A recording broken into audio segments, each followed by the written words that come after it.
Hello again. I'm Tony Appleberg Parks, a health administrator and clinical documentation integrity educator from the United States, and I'm happy to be back with the second part of Module 13, our specialty-specific documentation issues in clinical practice. I didn't start out planning to do a part 2, but once we did that last video, I felt that there was still a lot missing and felt that it's important to give you this second part with some more detail and examples on documentation issues. And specialty specific, I don't know if that's the right way to label it. I would say more system or disease group specific, because to be honest, the documentation deficiencies that I see a lot of the times aren't really coming from the specialists. They are coming from those that maybe don't have the same level of familiarity of the specifics of a particular disease, such as, and all the intricacies behind it, and thus that's why we have specialists. So with that, I'll just call it system specific. In the first part of Module 13, we covered the common trends and documentation errors and specific issues faced by the different specialties, or as we code the different systems or document the different systems. And we discuss how these errors impact coding, reimbursement, and quality audits. So we'll continue to build on those concepts in this module. In Module 13, Part 2, we'll delve a little deeper into the detailed analysis of common documentation errors and provide some more specific examples and explore best practices for maintaining accurate documentation, and of course discuss the impact. Okay, so let's start off with incomplete documentation. A primary example of that is missing medication lists. Patient's visit note does not include the med list. The absence of a medication list can result in misdiagnosis codes or that are related to the medication use. We may need that, we call it MEAT. We need that evidence or support to capture the code sometimes. And medication often serves as that. Also, interactions or side effects. It can affect DRGs, diagnosis-related group assignment, and lead to lower reimbursement. And can trigger red flags during quality audits, suggesting poor documentation practices and leading to further investigation. Clinical validation becomes problematic because the med list doesn't support the documented clinical picture. And sometimes it can be the other way around. For example, an example I use often is insulin in the med list with no diagnosis of diabetes. Well, we could have a diagnosis of diabetes, but what's the treatment? Is there a treatment? Is it medication? Is it insulin? Is it oral medication? Or is it just diet? That should be presented and understood. And then there's also the issue of inaccurate medication lists. Maybe outdated or incorrect medications are still on the list that should have been removed. This could lead to medication errors, such as administering a contraindicated drug or omitting something that is needed, a medication that's needed. And of course can have serious implications for patient safety and clinical outcomes. It can affect the accuracy of treatment plans, like if a medication that the patient is no longer taking is included, it may lead to unnecessary follow-up tests or changes in therapy. And of course, it can lead to coding errors, impacting reimbursement or leading to claim denials or reduced payments, and also reduced quality scores and penalties and corrective actions. It's important to emphasize the importance of regularly updating medication lists during each patient encounter. This ensures all healthcare providers have access to the most current information. And there should be a verification process where patients are asked to confirm their current medications, just to help identify and correct any discrepancies, or be aware and document maybe a prescription that was picked up somewhere else. Ongoing training for healthcare providers on the importance of accurate medication documentation is useful and can help with patient safety and, of course, correct coding and everything again. Utilize your EHR systems with features that prompt you to update medication lists. This can help in reminders and maintaining accurate and complete documentation. And then there's just inconsistent documentation where there's discrepancies between different entries. Sometimes, different providers with differing diagnoses, but sometimes, just ambiguity or non-clarity from the same provider. I can't tell you how many times I've seen charts where it was really unclear if the patient had type 1 or type 2 diabetes. And I've seen charts where I've seen maybe from historical records or previous providers where it's been very clear that the patient had type 1 diabetes, but nothing was documented except type 2, and there was no discussion of any type 1 in a current record. So it's just part of the picture is missing, part of the story is missing, and it's just a lack of consistency. Another example is conflicting allergy information between nurse notes and physician notes.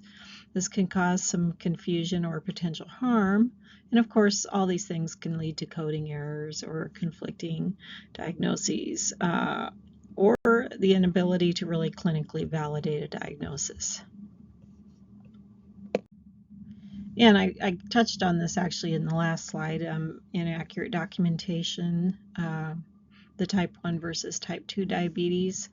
That can lead to inappropriate treatment plans, misclassification of the patient's condition or severity of illness, risk of mortality scores, and compromise clinical validation once again. And then there's also lack of specificity, which occurs when vague terms are used, such as documenting pain instead of sharp abdominal pain in the lower right quadrant. So it doesn't convey the full clinical picture and can lead to possible misdiagnosis or improper treatment, or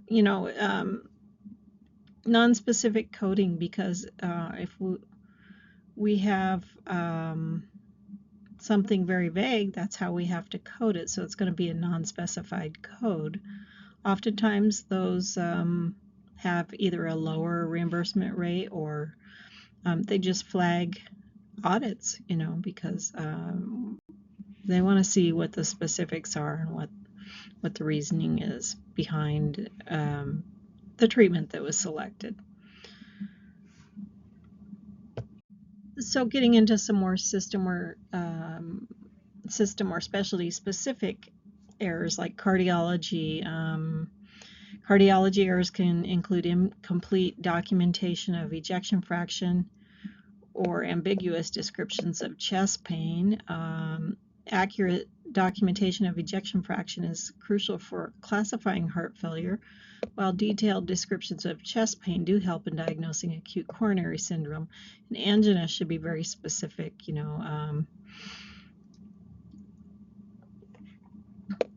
with regards to the severity and type of angina.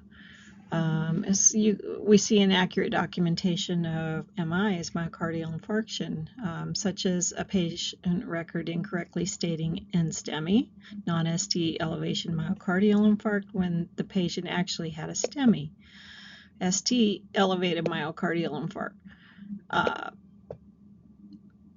So when we go to code it, there's no accurate differentiation between the STEMI or NSTEMI, and that's crucial as they have absolutely different codes and impact reimbursement significantly. The incorrect documentation can lead those to be coded incorrectly and can cause claim denials. The treatment protocols for STEMI and NSTEMI also differ. So inaccurate documentation can lead to inappropriate treatment plans and potentially compromise patient safety and outcome. And of course, this is going to reflect in your quality audit, trigger red flags, and lead to further scrutiny and potential penalties. So accurate documentation ensures compliance with clinical guidelines and quality standards. While cardiology is a serious area for documentation accuracy, so is the documentation of cancers, such as the staging of cancer. We see incomplete staging of cancers, for example, with the diagnosis of lung cancer, but an omission of the TNM, tumor node metastasis stage. So the staging is vital for treatment planning, prognosis, and coding, and missing these stages can lead to undercoding, affecting your reimbursement, and failing to capture the complexity of the patient's condition. Oftentimes we can't, it's difficult to know if a patient still has an active cancer or is under treatment for that cancer. So all these details are important. Treatment plans depend on accurate staging. Incomplete staging can lead to inappropriate treatment choices and affect patient prognosis. And the lack of specificity in chemotherapy documentation, like saying that chemotherapy administered without specifying the regimen, dosage, and the cycle, can also have a negative impact, can lead to coding errors, and so on. So detailed documentation ensures treatment is tracked accurately, which is crucial for managing the side effects and evaluating the treatment efficiency. And then another big issue is missing the documentation of tumor markers. They're crucial for diagnosis and treatment planning, and often essential for confirming cancer diagnosis and monitoring response to treatment. Missing this information, again, can lead to incorrect coding and reimbursement. The tumor markers help in assessing the progression and regression of cancer. So missing documentation can result in delays in adjusting treatment plans and ultimately impact the patient outcome. It'll throw up red flags during an audit and indicates potential lapses in following clinical guidelines and protocols. And then treatment response. During the follow-up visits, need to include detailed documentation on how the patient is responding to the cancer treatment. It's crucial for ongoing coding and billing, and the inadequate documentation can result in inaccurate billing. Let's see, treatment decisions depend on documented responses to previous treatments and can lead to continued effectivity of the treatment or ineffective if lacking, and if lacking, missed opportunities for adjusting therapy.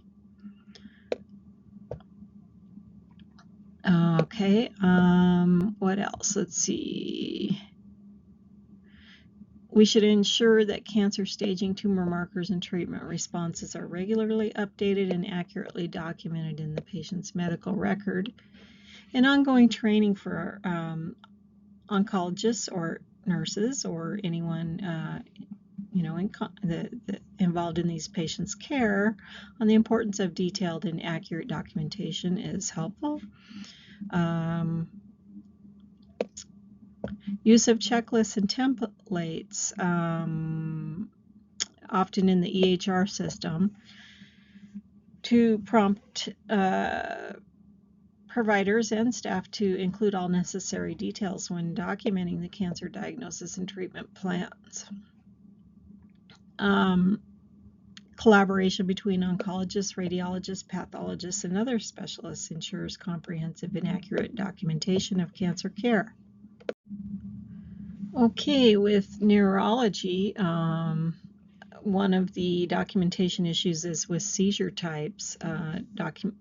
Neurologist or physician might document seizure disorder without specifying the type, such as generalized, tonic-clonic absence, and so on.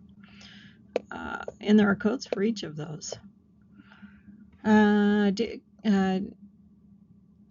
The implications for treatment and prognosis are also different.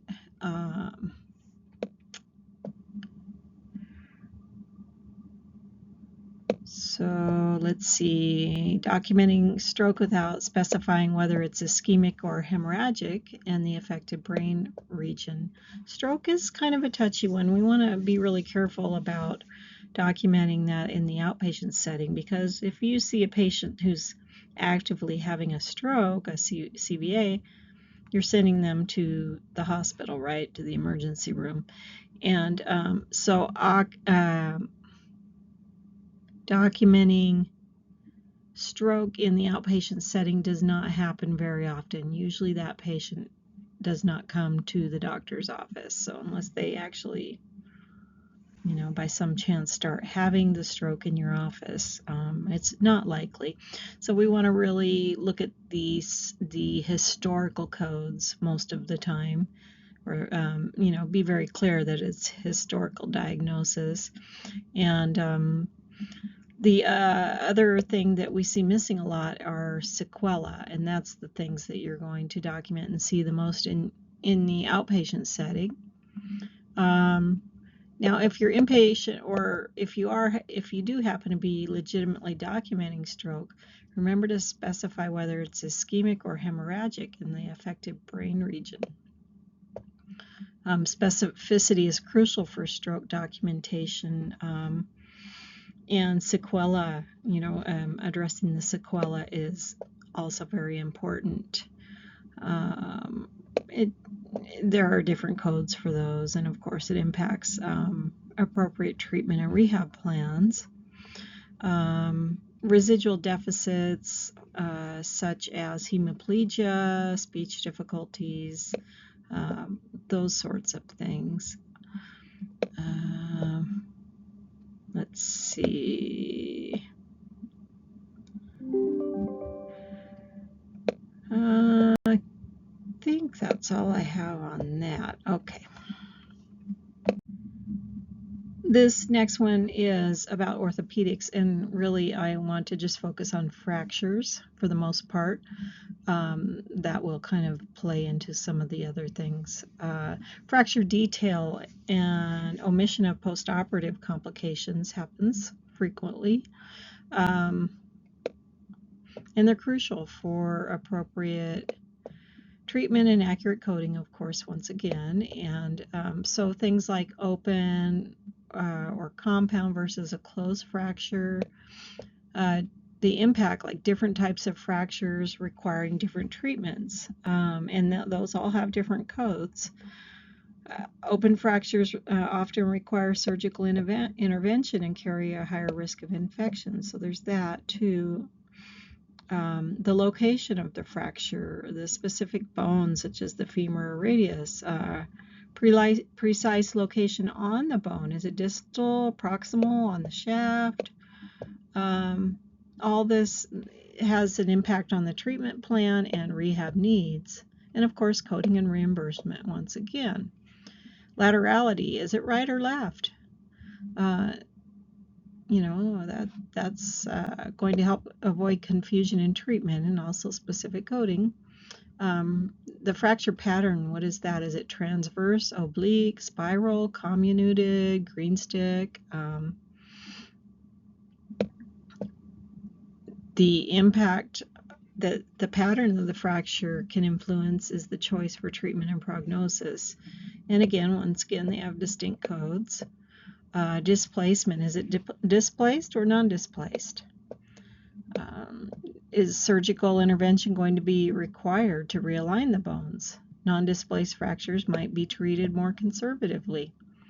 Comminution, is there a presence of multiple bone fragments? Comminuted fractures are more complex and typically require more intensive treatment, surgery, and fixation devices.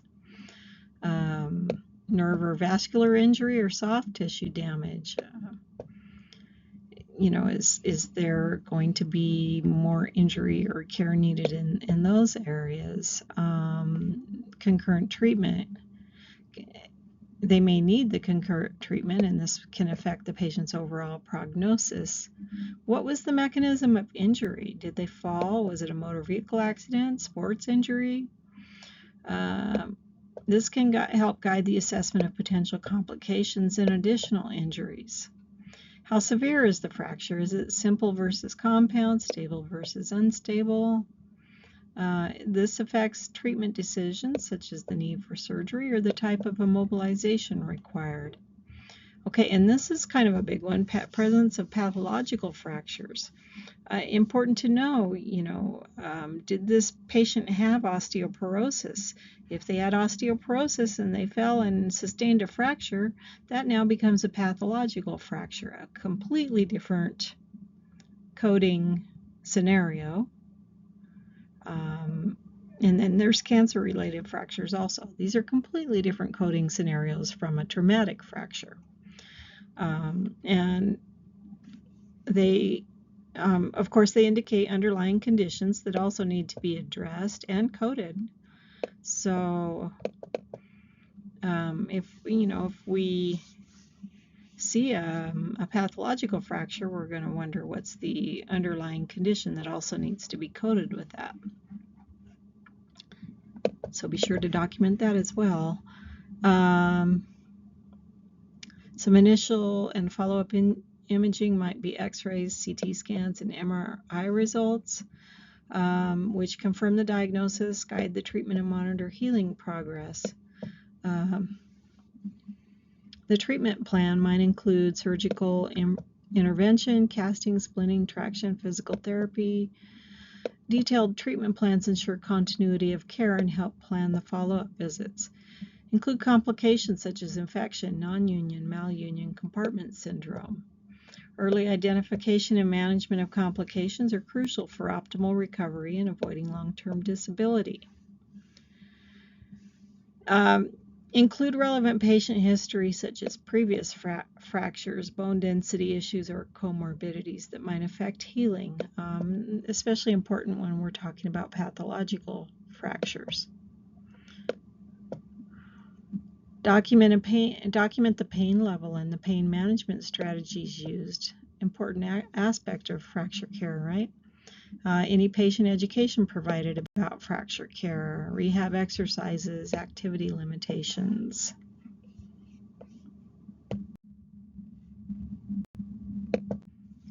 Updating and reviewing medical records is essential to ensure all information is current and accurate, prevent errors, support accurate coding, enhance patient care, helps to capture all significant changes in patient condition, treatments, and responses to interventions. Documenting any new diagnosis, medication adjustments, changes in symptoms, a result of recent tests or procedures, which prevents gaps in the medical record. And updating, it enhances the communication among healthcare providers, facilitates better communication amongst the team, and reduces the risk of errors, ensuring the coordinated care. Updated medication list helps to avoid drug interactions and duplications. Test results inform ongoing treatment plans. It's crucial when patients transition between several levels or different levels of care or see multiple specialists. This ensures that each provider has the information needed to deliver their care. Important for managing chronic conditions. Treatment plans may evolve over time. And, of course, for meeting regulatory and compliance requirements. So you want to facilitate your clinical validation and quality audits. Up-to-date records demonstrate good documentation practices and help achieve favorable audit outcomes. Encouraging a culture of continuous improvement in documentation practices can significantly improve the accuracy and completeness of the patient records. Using templates can improve efficiency, but it's important to customize notes to include patient-specific details. The balance ensures comprehensive documentation without sacrificing quality. And of course, ongoing training and education for healthcare providers are crucial for maintaining high documentation standards. Leveraging technology, which we're going to get into more deeply in another video, such as EHRs and documentation tools, can enhance accuracy and efficiency. These tools provide templates, prompts, and checklists to ensure thorough documentation. Accurate documentation directly impacts coding accuracy. Ensuring that all relevant information is documented helps assign the correct code, which is crucial for appropriate reimbursement. Accurate and detailed documentation maximizes reimbursement by ensuring that all billable services and diagnoses are captured. This prevents undercoding or overcoding and potential revenue loss or penalties. Maintaining high documentation standards ensures compliance with regulatory requirements and supports successful quality audits. It also reflects the quality of care provided. So just to conclude, addressing common documentation errors and following best practices are crucial for maintaining accurate and compliant medical records. It not only supports effective patient care, but also ensures proper coding, reimbursement, and successful quality audits. So I'd like to thank you once again for your invaluable attention and invite you to ask any questions in the video chat or email me at my email address you can find on the slide. It looks like my cameo is cutting off the end of it, but it is Appleberg Consulting. Tony@applebergconsulting.com is the email address to reach me. Thanks so much.